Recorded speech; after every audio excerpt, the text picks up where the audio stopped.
All right, let's get started. Um,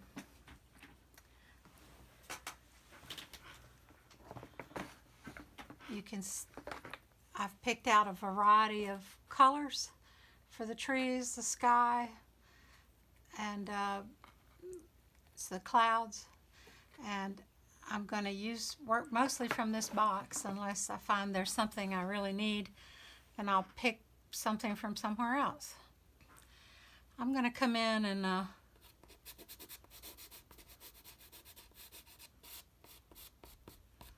get a few lights in just to, I think light areas are sort of fun to put in just to sort of see what direction I'm going to go in here.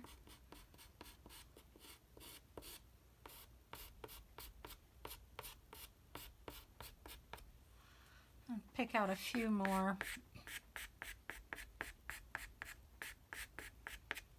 I probably will go into some midtones pretty fast though.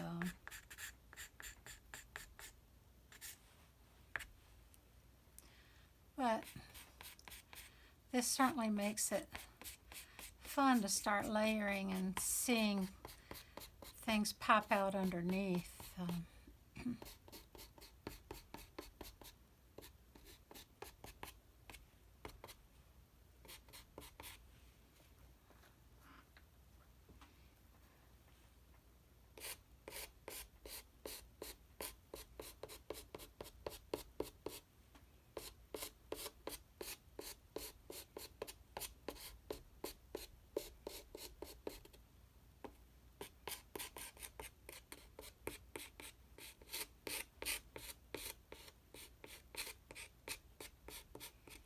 You can keep sort of a light touch.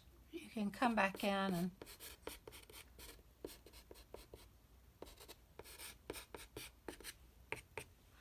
keep adding.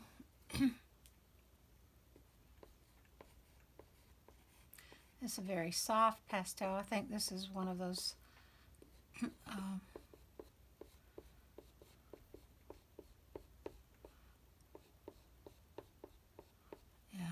these sort of feel like butter.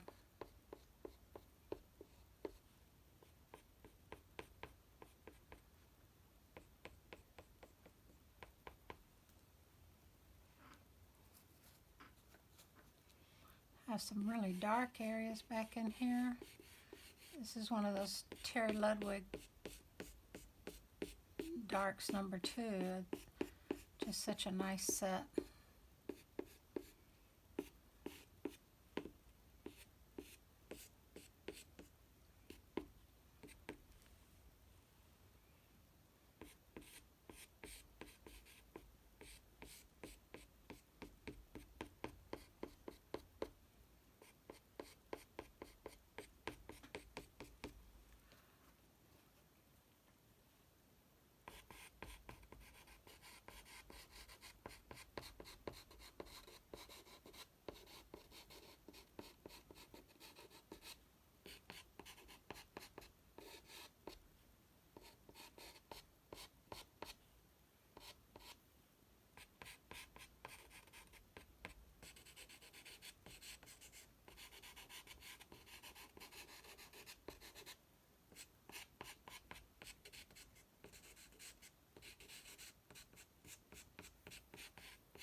Back to some of that. I don't want to get too dark too soon.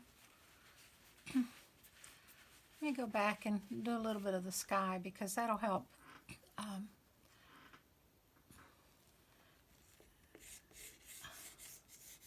So here I am working with blue over yellow, sort of a yellowish orange.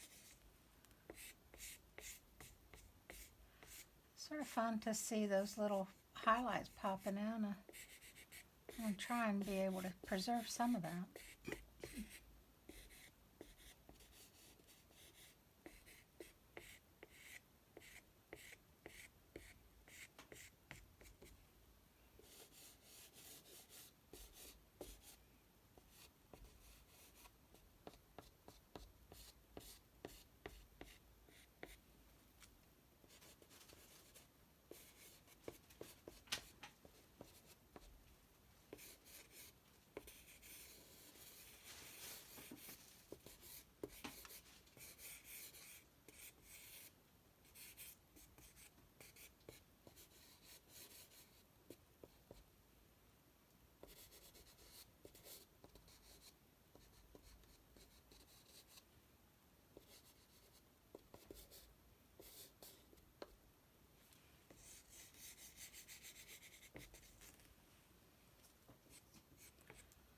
So beginning to look at things and sort of see how a background can shape the foreground, which is a neat idea. I'll put a little darker yeah, a little bit of this dark cobalt up here on the top. Just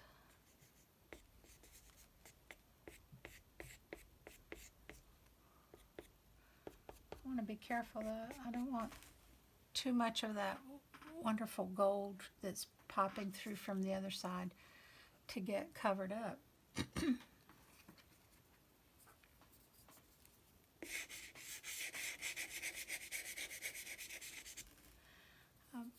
This is a Mount Vision pastel. They're always really big. They're handmade. They're sort of beautiful. And they're a little bit, not quite as soft as, say, the Terry Ludwig's, which I love Terry Ludwig's. And earlier I was using some of the Great American. So I use a variety of pastels. Senneliers is another one.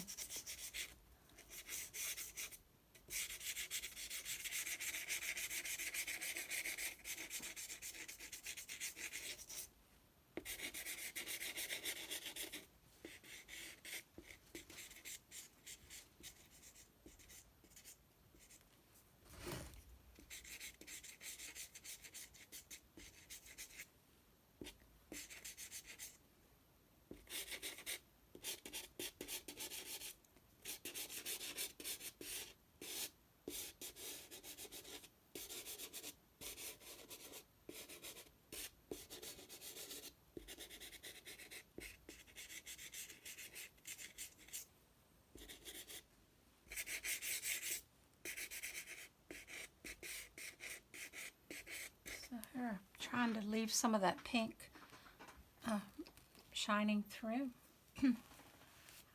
You can get a little piece of pipe insulation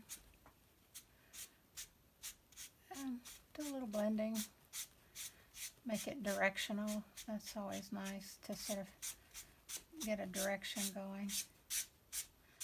Don't want to overblend because I'm looking for those warm tones popping through the background into the foreground. Here's one that's been used with some gold, so I might use it right in here.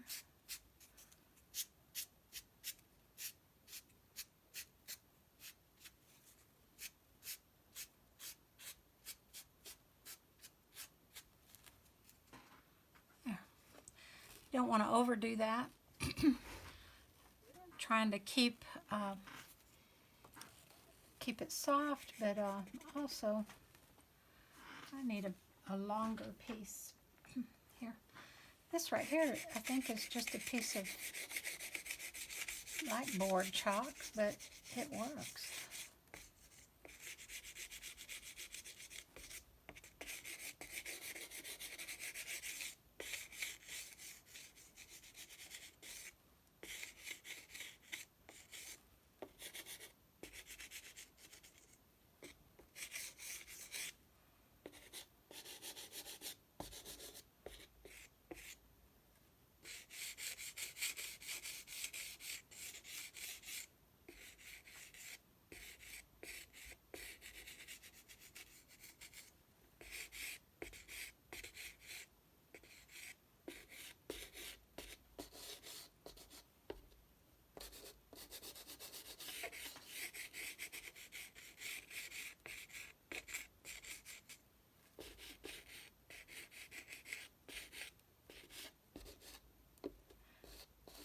I like that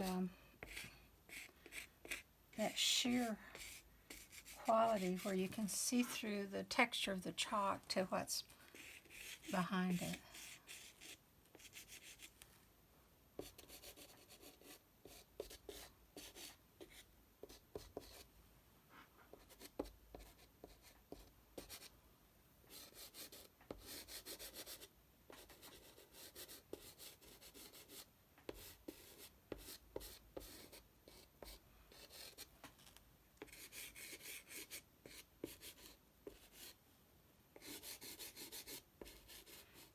Sometimes it's like some of these chalks, the lighter ones, tend to work not only as a way to communicate color, but also as a way to pull one color into another. You know, they act as sort of a blending.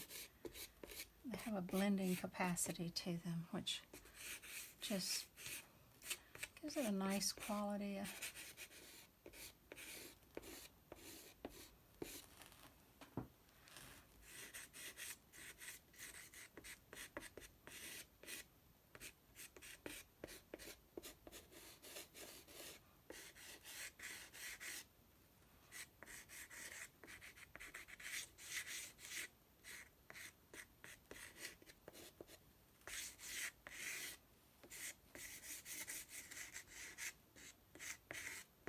I'm going to come up in here in the top area with some nice beautiful grays, but I want to lay a little base of white underneath to keep it shimmery. And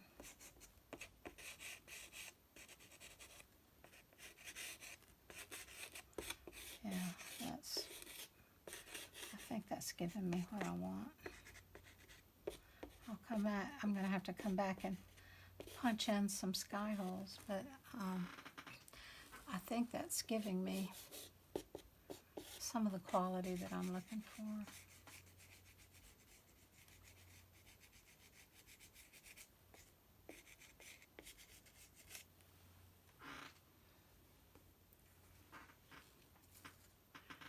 Let's find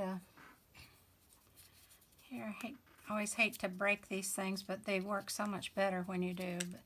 So I'm breaking one of my Mount Vision pieces, and it's really sort of a blue-gray. I just love it. It's going to be great for this, for what's going on in this sky. It's just that lovely blue-gray of an incoming thunderstorm.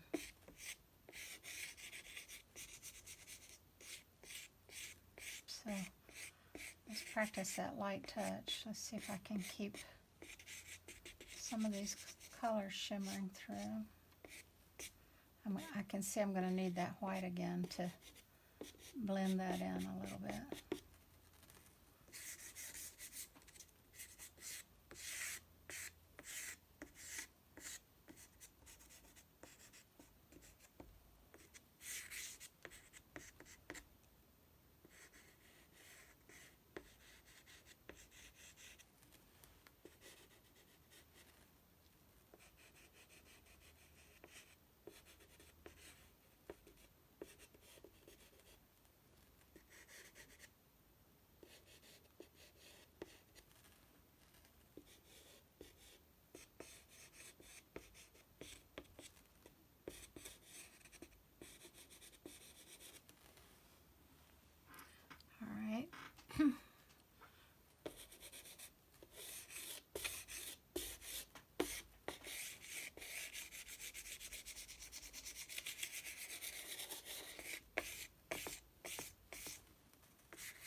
Alright, so I'm going to give it a little rest and step back and look at this a minute, and then I'll come back, turn the camera back on.